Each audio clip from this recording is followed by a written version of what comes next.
Thank you, Payal. અદ્ભુત અને જયનું ગીત જે પ્રસ્તુત કરવામાં આવ્યું ઈશ્વરના મહિમાનાર્થે માટે ઈશ્વરનો આભાર. આપ સર્વને દર્શકોમાંથી જે ગુજરાત ડાયસિસ વતી ને બિશપ પરિવાર વતી ગુડ ફ્રાઇડેની પ્રેમી સલામ. ગુડ ફ્રાઇડે એક વૈશ્વિક તહેવાર છે. ગુડ ફ્રાઇડેની નોંધ સમસ્ત વિશ્વમાં લેવામાં આવે છે.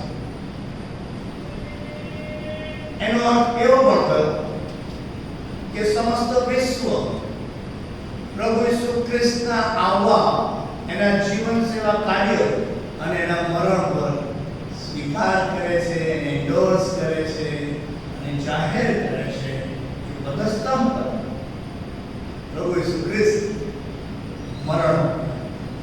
અને તેથી કરીને આજના આ વૈશ્વિક સેલિબ્રેશનની અંદર જ્યારે આપ સર્વ જોડાયા છો ત્યારે પ્રભુ ઈસુ ખ્રિસ્તના નામમાં આભાર માનું છું, આવકાર પણ કરું છું.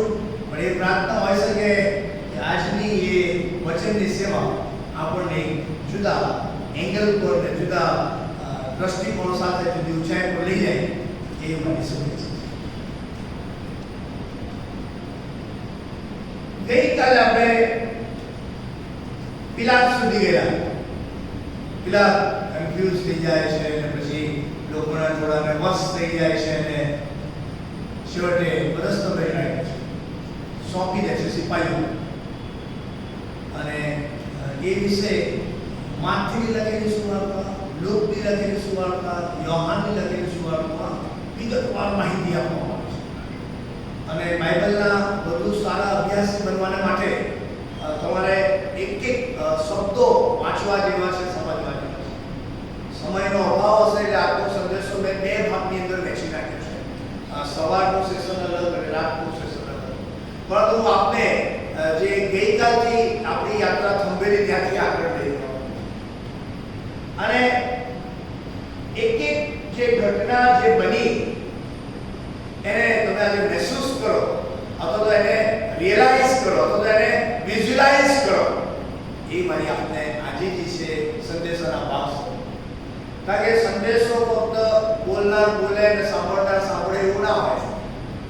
સંદેશામાં તો મારે તમારે ઇન્વોલ્વ અને એને આજે વિઝ્યુલાઇઝ તમે કરો એવી શુભેચ્છા પણ આ માથીની લખેલી સુવાર્તાના એ 27મા અધ્યાયની અંદર 24મી કલમમાં એવું લખ્યું છે કે પછી તેણે તેઓને માટે બારાબાસને છોડી દીધો. આ ગઈકાલનું જજમેન્ટ છે.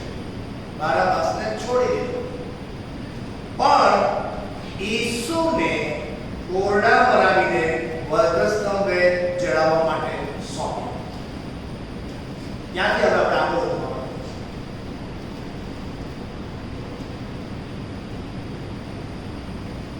ખૂની લૂંટારો બારાબાસને છોડી દીધો અને ઈસુ ખ્રિસ્તને કોરડા મરાવીને. કોરડાનો માર તો તમે નવા કરારનો અભ્યાસ કરો તો તમને ખ્યાલ આવશે કે અસહ્ય વેદનાથી ભરેલો એ શિક્ષાનો એક ભાગ હતો. ચામડીઓ નીકળી જાય, સોળ પડી જાય, સોળ કોરડા with all negative intentions. એમાં કશું સારું હોય છે પણ રોમન ગવર્નર પિલાત આટલી હદ સુધી જાય છે. પોતાના કોન્શિયસની વિરુદ્ધ પોતે સ્પષ્ટ માનતો હતો કે એને મરણદંડને યોગ્ય એવું કશું કર્યું નથી, તેમ છતાં in spite and despite of all કોરડાનો માર મરાવે છે. ગુડ ફ્રાઇડેના દિવસે જે થયું એને હવે આપણે સિક્વન્સમાં જોવા માંગીએ છીએ. કોરડાનો માર મરાવ્યો પછી એવું લખ્યું છે 27મી કલમથી આગળ કે સિપાહીઓ જે હતા હાકેમના એટલે કે રોમન ગવર્નર પિલાતના જે સિપાહીઓ હતા તેઓ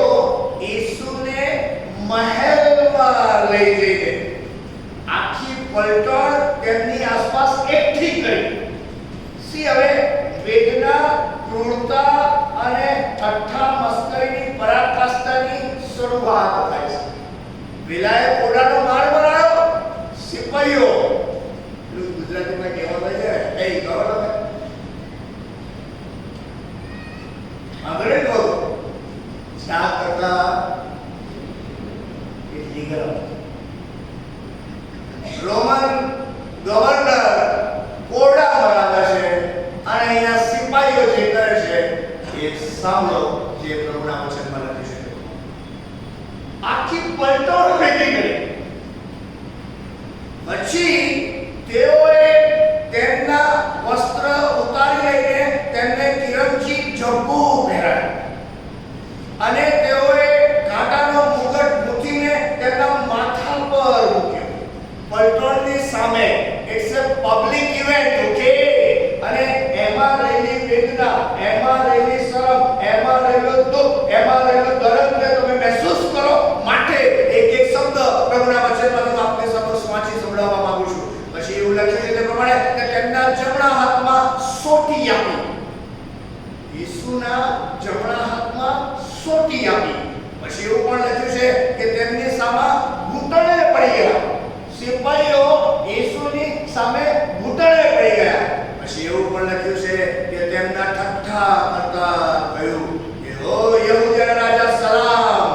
પછી તેઓએ તેમના પર થૂંક્યા અને સોટી લઈને તેમના માથામાં માર્યા. એક શબ્દો તમે એને મહેસૂસ કરો. હું બોલું છે સાંભળશો નહીં, પણ તમે એને વિઝ્યુઅલાઇઝ કરવાનો પ્રયત્ન કરો કે this is how the Lord and Savior Jesus Christ was treated on that day.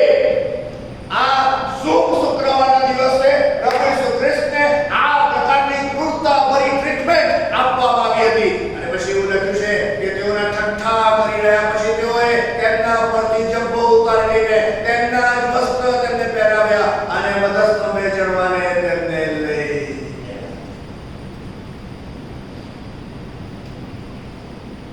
માથે કાંટાનો મુગટ, ઠઠ્ઠા મસ્કરી, ફૂંકવાની વાત, સોટી મારવાની વાત, કપડા ઉતારી લેવાની વાત અને ઠઠ્ઠા મસ્કરીની પરાકાષ્ઠા આ કોણે કર્યું? કે રોમન ગવર્નર પિલાતના હજુ વધસ્તંભે ચડ્યા નથી. આ તો મહેલમાં આ પ્રકારની ટ્રીટમેન્ટ આપવામાં આવી છે. પ્રભુ ઈસુ ખ્રિસ્તનું વધસ્તંભે ચડાતા પહેલાનું લાસ્ટ લોકેશન કયું હતું? તમારે યાદ રાખવાનું કે મહેલ. These are very important matter. કાકે તો રાજા હતો ને અને મહેલમાંથી હવે એને વધસ્તંભે ચડાવવા માટેની પ્રોસિજરની અંદર લઈ જવામાં આવે છે. ને જુદા જુદા રેફરન્સ જો તમે વાંચશો ને સમજવાનો પ્રયત્ન કરશો તો તમને ખ્યાલ આવશે. લુકની લખેલી સુવાર્તાની અંદર એના વિશે લખવામાં આવ્યું છે. ન કેવળ એટલું પરંતુ યોહાનની લખેલી સુવાર્તાની અંદર એના પર લખવામાં આવ્યું છે. આજે એની અંતિમ ક્ષણો અને પળો હતી તે આ બધું થઈ રહેલું. પ્રભુ ઈસુ ખ્રિસ્તને વધસ્તંભે ચડાવવામાં આવ્યા, હાથે પગે ખીલાનો માર મારવામાં આવ્યો. ત્યારે મારા વાલા યહૂદીઓ પિલાતની પાસે ગયા. પિલાતની પાસે જઈને એ લોકો એમને એમ કહેશે, હું વાંચું તમે સાંભળજો, કે તે પાસ્કાની તૈયારીનો દિવસ હતો અને તે વિશ્રામવારનો દિવસ હતો અને તેથી વિશ્રામવારે તેઓના સબ વધસ્તંભ પર ન રહે માટે યહૂદીઓએ પિલાતને વિનંતી કરી કે તેઓના પગ ભાંગીને તેઓને ઉપાડી લેવા જોઈએ. પગને ભાંગી નાખવાના, કારણ કે મરણનું નિશ્ચિત પણ કરવાને માટે એ એક્સરસાઇઝ જરૂરી હતી. અને તેથી સિપાહીઓએ આવી. યહૂદીઓ આટલી હદ સુધી પતિત થયા પછી પણ પિલાતની પાસે જાય છે અને ઈસુના પગ ભંગાવવા માટેની વ્યવસ્થા કરે છે અને સિપાહીઓને ત્યાં આગળ મોકલવામાં આવે છે. સિપાહીઓ બીજા બે ગુનેગારને ચોરના પગ ભાંગે છે, પણ ત્રીજા પ્રભુ ઈસુ ખ્રિસ્તના પગ ભાંગવા માટે તેઓ જાય છે. એ પહેલા પ્રભુ ઈસુ ખ્રિસ્ત મરણ પામ્યા છે એવું એને અહેસાસ થાય છે. ત્યારે તેઓ પ્રભુ ઈસુ ખ્રિસ્તના પગ ભાંગતા નથી, પરંતુ પ્રભુના વચનમાં એવું લખ્યું છે સિપાહીઓ એટલે સિપાહીઓ, ઇટલી એટલે ઇટલી. અને એ લખ્યું છે તે પ્રમાણે કે તેઓએ તો પણ એક સિપાહી ભાલાથી તેની ઊંખ વીંધી અને એટલે તરત તેમાંથી લોહી અને પાણી નીકળ્યા. સી એક પછી એક વેદના અને દુઃખ ને દર્દ ને ઠટ્ઠા મસ્કરી અને જે રીતે શારીરિક પીડા અને યાતના પ્રભુ ઈસુ ખ્રિસ્ત પર ગુજારવામાં આવી, હાથે પગે ખીલા, કાંટાનો મુગટ, એ સોટી, એ સોળ, ઘોડાનો માર, હવે ભૂખમાં ભાલો, રુધિરની ધારા વહી રહી છે પદસ્તંભે જડાયેલા પ્રભુ ઈસુ ખ્રિસ્તની મહેલમાંથી તે એ ટેકરી સુધીની અંદરની જે પ્રોસિજર છે એ મેં તમારી સમક્ષ દર્શાવવાનો પ્રયત્ન કર્યો. અને જો તમે ગુડ ફ્રાઇડેના દિવસે અને જ્યારે પણ દેશના ભાગીદાર કરો છો ત્યારે અને તમારી વાસ્તવિક જીવનમાં વિશ્વાસની યાત્રાની મુસાફરીના એ દિવસો અને વર્ષોની અંદર જો તમે આ ઘટનાને યાદ ના કરો તો અફસોસ છે. પ્રભુ ઈસુ ખ્રિસ્ત સમસ્ત પાપી માનવજાત માટે મરણ પામ્યા એ વાત જનરલ સ્ટેટમેન્ટ હોય છે કે પણ પ્રભુ ઈસુ ખ્રિસ્ત મારે માટે મરણ પામ્યા એ વાસ્તવિક પર્સનલ હોય છે. અને પર્સનલ વિશ્વાસને વ્યક્ત કરવા માટે આ ઘટનાને તમારે રોજે રોજ ઘણા બધા લોકો ક્રોસ પહેરે છે. કોઈ પહેરે છે ક્રોસ, અહીંયા સોનાનો કોઈ પહેરે, કોઈ ચાંદીનો પહેરે, એ તો ચાંદીનો પહેરે. બિશપ બન્યા પછી મને અમારો ડ્રેસ કોડ છે, આપણી જાણ છે. પહેલા બિશપ નતો બને ત્યારે નતો પહેરતો, બહુ મસ્ત છે. હવે મારાથી એવું ના કહેવાય કે સોનું રૂપું તો મારી પાસે નથી. સીએનઆઈ એલિઝબેથ ચર્ચે મને લવ ગિફ્ટ આપ્યું બિશપ તરીકે, કારણ કે હું ત્યાં પાઠ પાડતો અને આ વીટી મને સીએનઆઈ નાયકડ અમદાવાદ ચર્ચે આપ્યું, કારણ કે એ પણ એ બિશપ ડ્રેસનો એક ભાગ છે. પ્રભુ ઈસુ ખ્રિસ્ત ને એ વધસ્તંભની જ્યારે હું વાત કરું છું ત્યારે જેમની પાસે છે, કોઈકના બાઇબલમાં હશે, કોઈક તકિયા નીચે રાખીને સુઈ જાય, કોઈક ઘરે લગાવે, કોઈ રેડિયમનો લગાવે, કોઈ લાકડાનો લગાવે, કોઈ માટીનો લગાવે, કોઈ સોનાનો લગાવે, મારા ભાઈ ચાંદીનો લગાવે. અલા ભાઈ, વધસ્તંભને લગાવી દેવાથી ને રાખવાથી બધું થઈ જાય છે એવું માનશે. આ ગેરસમજ સારો લાગે, લાગે કે આપણો ખ્રિસ્તી લોકો વિશ્વાસ એવું લાગે તો લોકોને, but that doesn't change your identity. That doesn't change. આ ચિહ્ન ના પ્રતીક સમસ્ત વિશ્વને માટે ઈશ્વરે પ્રેમના ચિહ્ન તરીકે જાહેર અને તમારા ત્યાં હોય એમાં કશું નહીં ખોટું. એટલે આજે પાછળ એક કાઢી ના રાખજો, નથિંગ રોંગ. પણ એ વધસ્તંભની જ્યારે તમે વાત કરો છો ત્યારે આખી આ ઘટના તમારા મગજમાં આવી જાય. એ ખીલા વાગે ત્યારે જે વેદના થાય એ તમારે મહેસૂસ કરવાનું છે. અને જે રુદન જે થાય જે વ્યક્તિ ધાર હોય લોહીની એ પણ તમારે રિયલાઇઝ કરવું પડશે. પછી એ ભૂખમાં ભાલો પણ તમારે રિયલાઇઝ કરવો પડે. કાંટાનો એ મુગટ અહીંયા હોય એ પણ તમારે રિયલાઇઝ કરવો પડે. સાહેબ ઘોડાનો માર તમારે રિયલાઇઝ કરવો પડે. એ ઠઠ્ઠા મસ્કરી એ તમારે રિયલાઇઝ કરવી પડે. Then it has a meaning. Then it has a meaning. Otherwise sorry. Otherwise sorry. આટલું સહન કર્યા પછી પ્રભુ ઈસુ ખ્રિસ્તને વધસ્તંભે ચડાવવામાં આ એક ઘટના. બીજી ઘટના સાંભળવા જેવી છે ને પ્રભુ ઈસુ ખ્રિસ્ત મરણ પામે છે ત્યારે જે આખા વિશ્વની અંદર જે ઘટના આકાર લેશે એની નોંધ અહીંયા કરવામાં હું વાંચું છું, તમે સાંભળો. અને અહીંયાથી એને પિલાતે જે ઓર્ડર આપ્યો ત્યારથી લઈને એને વધસ્તંભે ચડાવ્યો તેની વાત મેં અત્યારે કરી.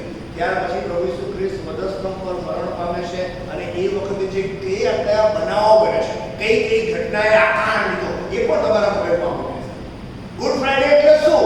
આ બધા જ શબ્દો તમારી નજરમાં આવી જવા જોઈએ. માથે લખેલી સુવાર્તાના 26માં 27માં તેની અંદર 45મી કલમથી આગળ એવું લખ્યું છે કે છઠ્ઠા કલાકથી તે 9મા કલાક સુધી આખા દેશ પર અંધકાર છવાયો.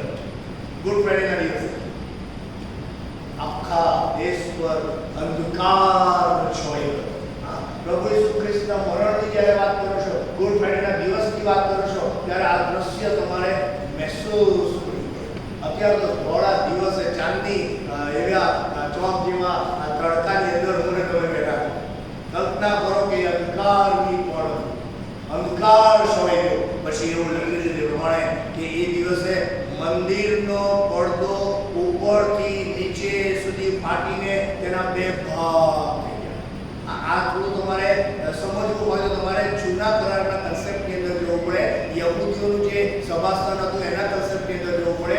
જે યરુશલેમનું મંદિર હતું તેના સંદર્ભમાં આ રીતનું મંદિર હોય. પરંતુ જો તમે એંગ્લિકન ચર્ચમાં ગયા હોય તો તમને એક્ઝેક્ટ ખ્યાલ આવે કે આ જે છે એ યાજકનું સ્થાન. પણ એંગ્લિકન ચર્ચની સિસ્ટમની અંદર જૂના કરારની અંદર જે પ્રભુ મંદિર હતું એની સિસ્ટમની અંદર યાજકની ઉપર પણ એક પાછો હિસ્સો હતો અને એ મુખ્ય યાજક પરમ પવિત્ર સ્થાન જેને કહેવામાં આવતું હતું. અને એ પરમ પવિત્ર સ્થાનની અંદર કોઈ ના જઈ શકે. કેવળ એ મુખ્ય જે યાજક હોય જેના માટે અધિકાર આપવામાં આવે એ જ જઈ શકે. અને તે પણ નિશ્ચિત સમયે ગમે ત્યારે નહીં. તે પણ એને જો એ ક્વોલિફાઈ થતો હોય જઈ શકતો હોય તો જ જઈ શકે. એટલે એ જે પડદો ભંગ રહેતો હતો પરમ પવિત્ર સ્થાન કે જે અમુક માટે જ નિર્ધારિત કરવામાં આવ્યો. ગુડ ફ્રાઈડેના દિવસે પ્રભુ ઈસુ ખ્રિસ્તના મરણના દિવસે એ પડદો ફાટી ઉપરથી નીચે અને એના બે ભાગ. સમસ્ત માનવ જાત માટે એ દ્વાર ખોલી નાખવામાં.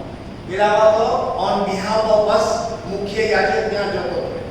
પણ હવે પદસ્તંભ સમસ્ત વિશ્વને માટે ઈશ્વરની સાનિધ્ય અને સમીપતા જવાનું એ કારણ અને માર્ગ બનાવવાનું કારણ બની ગયું છે.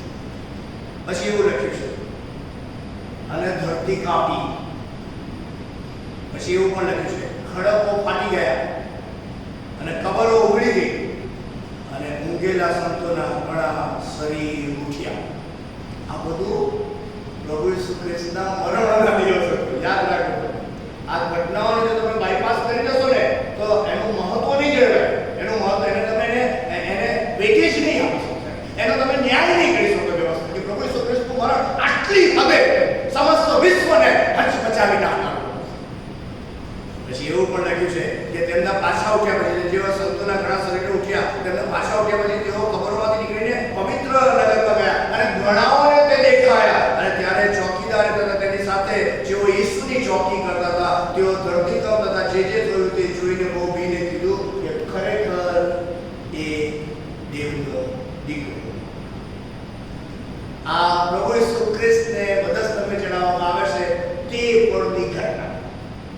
બે દ્રશ્યો મેં તમારી સમક્ષ આપવાનો પ્રયત્ન કર્યો.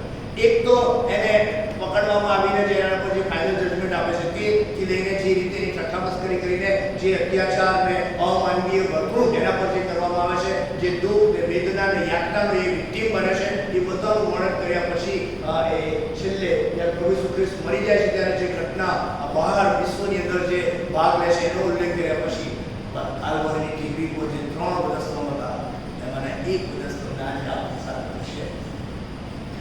જબરજસ્તી સિમોન ગુરુની પાસે વધસ્તંભ જ કરાવે છે, એનો ઉલ્લેખ પણ બાઇબલમાં અને ઘણા બધા લોકો એ સ્વખે પ્રભુ ઈસુ ખ્રિસ્તની પાછળ જાય છે.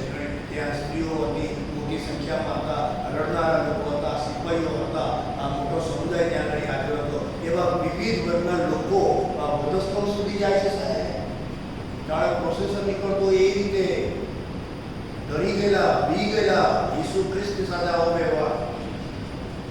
ત્યારે પ્રભુ ઈસુ ખ્રિસ્તની જે આજે બપોરે 12 થી 3 જો તમારી પાસે સમય હોય તો વધસ્તંભથી ઉચ્ચારે છેલ્લી 7 વાણીના અંદર રજૂ કરી રહ્યા છે.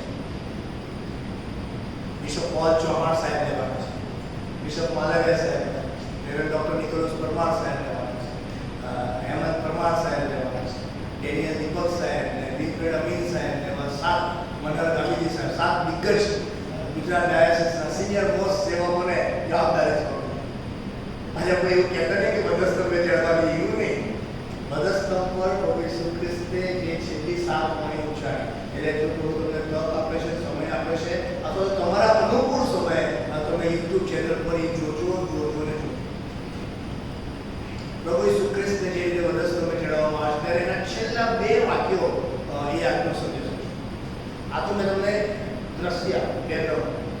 એટલે આવી ઘટનાઓની અંદર હવે પ્રભુ ઈસુ ખ્રિસ્તને તમે કાલ્વરી ટેકરી પર વધસ્તંભ પર જોઈ રહ્યા છો. પ્રભુ ઈસુ ખ્રિસ્ત છેલ્લો શ્વાસ છોડે ને એ પહેલા જે 2 વાક્યો જે બોલે છે, એક તો પ્રભુ ઈસુ ખ્રિસ્ત જ્યારે વધસ્તંભ પર ચડાયેલા છે ત્યારે સિપાહીઓ ત્યારે પણ અઠહાસ્ય કરતા હતા, ઠઠ્ઠા મસ્કરી કરતા હતા અને બેકૃતાભર્યું વલણ પ્રભુ ઈસુ ખ્રિસ્તની પ્રત્યે તેઓ દાખવવાનું ચાલુ છે. મહેલમાંથી લઈને વધસ્તંભ સુધી ગયા ત્યાં સુધી એ શિષ્યો એવા અને એ સિપાહીઓ એવા ને એવા. પ્રભુ ઈસુ ખ્રિસ્તના છેલ્લા શ્વાસ ના સમયે એમની ખૂબ જ નિકટ જે કોઈ હોય ને એમાંના એક આ સિપાહીઓ એ પ્રભુ ઈસુ ખ્રિસ્તને બહુ જ ક્લોઝ એ last moment, the last moment of the Lord and Savior Jesus Christ, આ સિપાહીઓ એમની સાથે તેઓ ઠઠ્ઠા મસ્કરી કરે છે. અને ત્યારે પહેલી વાત પ્રભુ ઈસુ ખ્રિસ્ત ગુડ ફ્રાઇડેના દિવસે સમસ્ત વિશ્વના માટે સંદેશાના ભાગ સ્વરૂપે જે શેર કરે છે કે હે બાપ તેઓને માફ કર, કેમ કે તેઓ જે કરે છે તે તેઓ જાઓ. That was the message of the Lord. That was the last message of the Lord and Savior Jesus Christ to the entire world. સમસ્ત વિશ્વને માટે પ્રભુ ઈસુ ખ્રિસ્તનો આ અદ્ભુત નજાયતીનો છેલ્લો મેસેજ. હે બાપ તેઓને માફ કર, એમ કે તેઓ જે કરે છે તે તેઓ. The principle of forgiveness. The principle of forgiveness. માફીનો સિદ્ધાંત કાલ્વરીના વધસ્તંભ પરથી વહેતો કરવામાં આવે છે, છેલ્લા શ્વાસે પ્રગટ કરવામાં આવે છે અને માફી ઉચ્ચારવામાં આવે છે, માફ કરવામાં આવે છે. અને આ ગુડ ફ્રાઇડેનો પહેલો મેસેજ મારા તમારા બધાના માટે છે.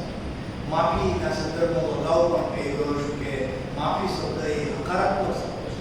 માનવી જીવનયાત્રાને વધારે આનંદિત અને આશીર્વાદિત બનાવવા વાળો શબ્દ છે. ગમે તેવી અઘરામાં અઘરી પળો હોય, મુશ્કેલી હોય ને જીવન જીવવું મુશ્કેલ બની જાય એ મારે કારણે કે સામેવાળી વ્યક્તિના કારણે, તો બોસ જીવનમાં પ્રભુ કૃપા આપે તો માફીના સિદ્ધાંતને તમારા જીવનમાં લાગુ કરી દેજો. બહુ મજા આવશે, બહુ મજા આવશે. એક મંડળીમાં હું પાડતો હતો. એક નાનું ગ્રુપ હતું, નેગેટિવ અને ડિસ્ટ્રક્ટિવ માઇન્ડસેટ ધરાવતું. But they were good people. People were good. પણ એમની જે પર્ટિક્યુલર કોઈ બાબતના સંદર્ભમાં જે સમજણ હતી એ કદાચ નેગેટિવ હતી અથવા તો મારી સાથે સંમત નથી થતી અથવા તો સિસ્ટમની સાથે સંમત, એવું કહેવાય. ખોટા એવું નથી કહેતું. એટલે ઘણી બધી વખત મંડળીમાં શું થાય કે આવું કોઈ આમ સહેજ આમ જાય એટલે એને લેબલ લગાડે. કેવું ખબર છે? મંડળી વિરોધી અથવા તો આવો તેવો. એનાથી મંડળી ના બને, એનાથી જીવનો ના બને, એનાથી કુટુંબ ના બને. એટલે હું બાળક તરીકે ગયો એટલે પછી મેં કીધું તમારી જે સમજણ છે એ તમારી પાસે, મને કોઈ વાંધો નથી. તમે મારી સમજણ સાથે સંમત થાવ એ ખરાબ ના, નોટ નેસેસરી કે તમારે સંમત જ થવું, પણ હું બાળક તરીકે તમારી મુલાકાત લઈશ, બાળક તરીકે તમારી પાસ્ટર કે લેવાની જવાબદારી મારી, હું તમને સાચી લઈશ તો સંભાળીશ.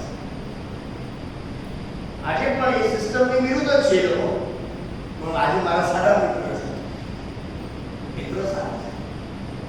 અમે કોર્ટમાં મળીએ અને કોર્ટમાં મળીએ એટલે આમને સામે ઓકે તારે હેલ્વે કરવાનું કેમ છે એટલે તમારું ટાઇટલ કોઈ અલગ કરવાનું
ડિપાર્ટમેન્ટ અઘરા થાય.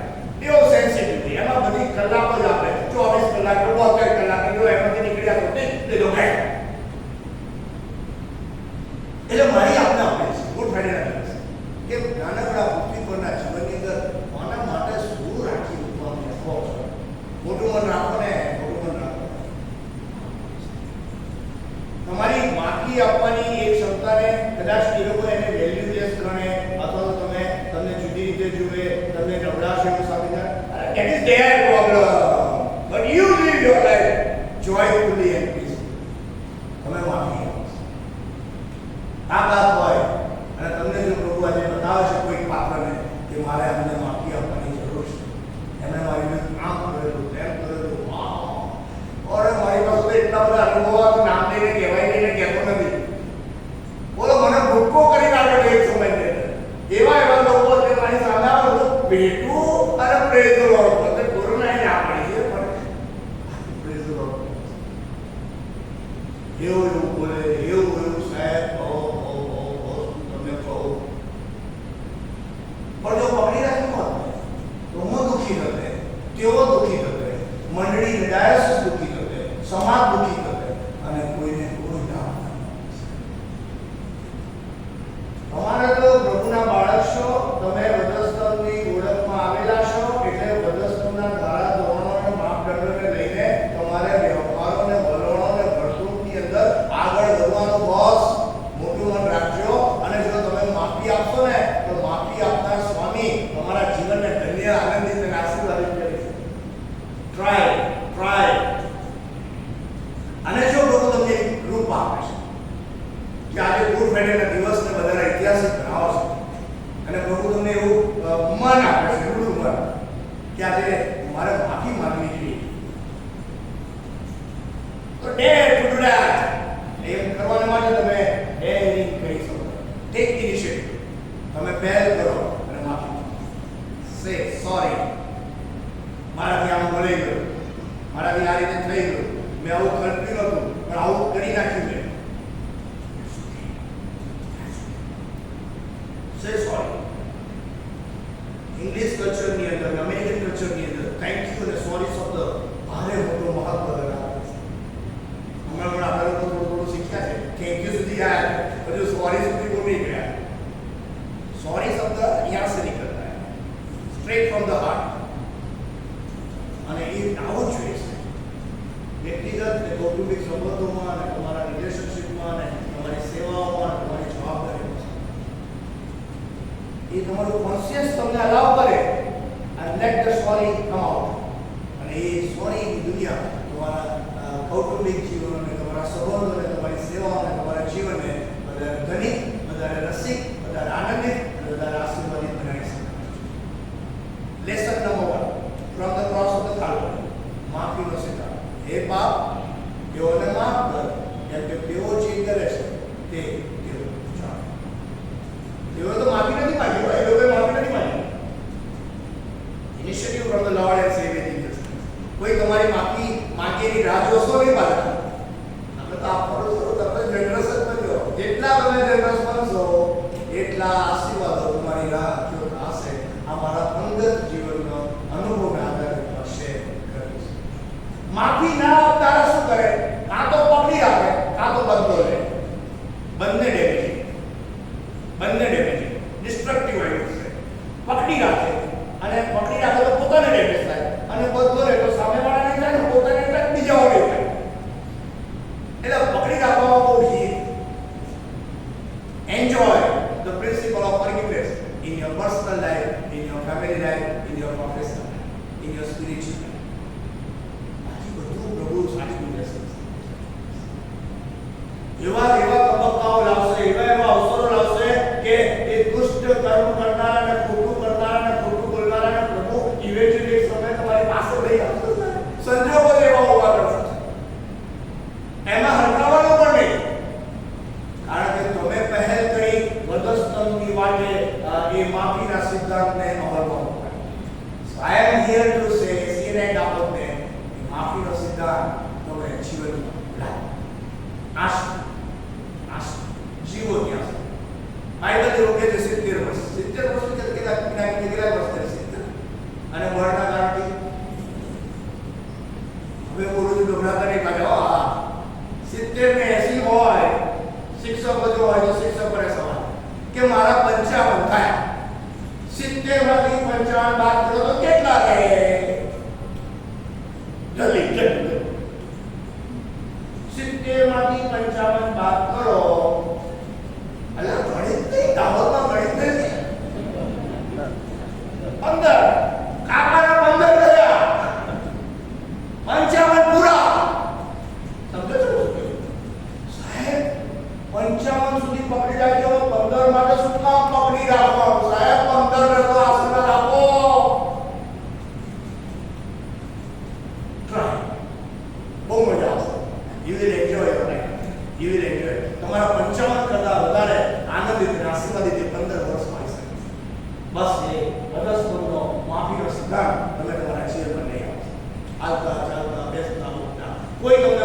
કરે કે ના કરે તમારા કરવાની બસ. અને એનો આશીર્વાદ તમે મહેસૂસ કરજો. અને પછી યોગ્ય સમયે જો પાત્રી સાહેબ તક આપે તો અમારો તો પાત્રી સાહેબ તક આપે તો તમારું બધું કરવાનું. ઓકે, આપણી સિસ્ટમ છે. તારે જ્યારે આભાર સુધીનો રહેવાનો હોય ત્યારે સાક્ષી આપવાનું હોય તો તમે એ માફી આપ્યા પછીનો જે અનુભવ છે એની સાક્ષી બનાવો. It will be different. બીજો અને છેલ્લો સંદેશો આપીને બંધ કરવા માંગુ છું એટલું જ. તો મળતો છો પ્રભુ ઈસુ ખ્રિસ્ત કહે છે કે તારા રાજ્યમાં આવે ત્યારે તું મને સોંપાય. ત્યારે પ્રભુ ઈસુ ખ્રિસ્ત એને શું કહે ખબર? આજ તું મારી સાથે પારદેશમાં હશ. તું અત્યાર સુધી કેવો હતો? ગુનેગાર હતો, લૂંટારો હતો, લોકોના જીવનની આનંદ અને શાંતિની લૂંટ કરનારો હતો, આખી જિંદગી નકારાત્મક શૈલીમાં રહ્યો, જીવ્યો, જાગ્યો, બીજાઓને માટે નુકસાનનું કારણ બન્યો. પણ હવે જ્યારે છેલ્લી ઘડીએ તું મારી પાસે આવે છે તો પણ હું તારો સ્વીકાર કરીશ. જેવો છે તેવો, જેવો છે તેવો. અને તેથી કરીને the last message of the Lord and Savior Jesus Christ from the cross of the Calvary was that, and I am ready, I am willing to accept you as you are. તમે જેવા છો તેવા આજે પણ છેલ્લા શ્વાસે પણ તમારા જીવનના છેલ્લા શ્વાસે પણ હું તમારો જેવો છે તેવો સ્વીકાર કરવાનો. માફીનો સિદ્ધાંત, સ્વીકૃતિનો સિદ્ધાંત. અને આ બે સિદ્ધાંતોનો એક જ માત્ર શબ્દ પર્યાય હોય તો એ વરસ. Carry your cross, carry your cross. માફી આપો અને એકબીજાનો સ્વીકાર, સ્વીકૃતિનો સ્વીકાર. આજ તું મારી સાથે પારદેશ. એનો અર્થ કે હું જ્યાં હોઈશ ત્યાં તું હોઈશ. સમજે છો? પ્રભુ ઈસુ ખ્રિસ્ત હું જ્યાં હોઈશ ત્યાં તારી આ રજૂઆતના કારણે, તારા આ પાપોરાતના કારણે, તારા આ જીવનની સોંપણીને કારણે, તારા આ ચોક્કસ બદલાયેલા એ જીવન શૈલીના વિચારોને કારણે હવે આવું ધોરણ બદલાઈ ગયું. અત્યારે બધા સ્તર પર તો આપણે ત્રણ સાથે જ છે, પણ તું હવે હું જ્યાં હોઈશ ત્યાં તું મારી સાથે. આ પ્રભુ ઈસુ ખ્રિસ્ત સ્વીકૃતિના સિદ્ધાંતનું શિક્ષણ મને તમને આપે છે. તેથી કરીને હવે જે કહેવા માંગુ છું મંડળીને, સમાજને, આપણો સમાજ ઓર્થોડોક્સ સમાજ છે. આપણા સમાજની અંદર બહુ બધી મર્યાદાઓ પણ છે. બહુ સારું તો બહુ જ છે, ત્રુટીઓ પણ છે, મર્યાદાઓ પણ છે, માળખું પણ છે, એના લિમિટેશન્સ આવે છે. અને એ બધાની અંદર પ્રવૃત્તિઓ સાહેબ હું મને તમે જો કોઈ ખોટું કરે ને તો એને એવા પકડી રાખે પુનરુત્થાન સુધી જો જાણે તો છોડીએ નહીં. એવા લોકો છે આપણે. તે આવું કર્યું, તે આવું કર્યું, તે આવું કર્યું. અલ્લાહ હું યાર તે આવું કર્યું, તે આવું કર્યું. પ્રભુ ઈસુ ખ્રિસ્ત કહે છે તું ગુનેગાર, તું ચોર, તું લૂંટારો. તે અત્યાર સુધી લોકોના જીવનની સાથે રમત રમી, અત્યાર સુધી લોકોના જીવનોની શાંતિ હણી લીધી, લોકોના જીવનનો આનંદ તમે છીનવી લીધો. અને હવે તું છેલ્લી ઘડીએ તું મારી પાસે આવે શરમ. પ્રભુ ઈસુ ખ્રિસ્ત કહે છેલ્લા શ્વાસ સુધી જીવનને સોંપવાની તક પ્રભુ ઈસુ ખ્રિસ્ત આપતા હોય તો મારે તમારે મંડળી તરીકે, સમાજ તરીકે, ખ્રિસ્તી વિશ્વાસી આગેવાન તરીકે, સમુદાય તરીકે, કોઈ પણ વ્યક્તિને ગમે તેટલું પતિ કેમ ના થયું હોય એને તક આપવાની. મને તમને કોઈ નો આ અધિકાર છીનવી લેવાનો અધિકાર નથી. This is what I believe. આ મારી પર્સનલ અન્ડરસ્ટેન્ડિંગ છે. આ કાલ્વરીના ઉદસ્તરના કારણે મને મળી છે. પ્રભુ ઈસુ ખ્રિસ્ત મળતા છો અને છેલ્લા શ્વાસે સ્વીકારી લે છે અને કહે છે કે આજ તું મારી સાથે, તું મારી સાથે, મારા જેવો, મારી સાથે, મારા જેવો મારા દેશમાં. સ્વીકૃતિનો સિદ્ધાંત એ માનવી જીવન યાત્રાનો બહુ મહત્વનો સિદ્ધાંત છે. અને જે માણસનો ને જે કુટુંબનો ને જે વ્યવસ્થાનો ને જે પરિસ્થિતિનો જ્યારે હું તમે અસ્વીકાર કરીએ છીએ ત્યારે દુઃખ, દર્દ, વેદના, આંસુની એ વાતો વહેતી થઈ જાય છે. ઘણી વખત સહન થાય, ઘણી વખત નાશ થાય. અને તેથી કરીને સ્વીકૃતિનો સિદ્ધાંત એ મારા તમારા જીવનોને બાંધે છે. સ્વીકૃતિનો સિદ્ધાંત મારા તમારા આંસુઓને પોછે છે, લૂછી નાખે છે. સ્વીકૃતિનો સિદ્ધાંત મારા તમારા જીવનની અંદર હાસ્ય અને સ્મિતનો આનંદ નાશ કરે. બસ સ્વીકાર છે. મર્યાદા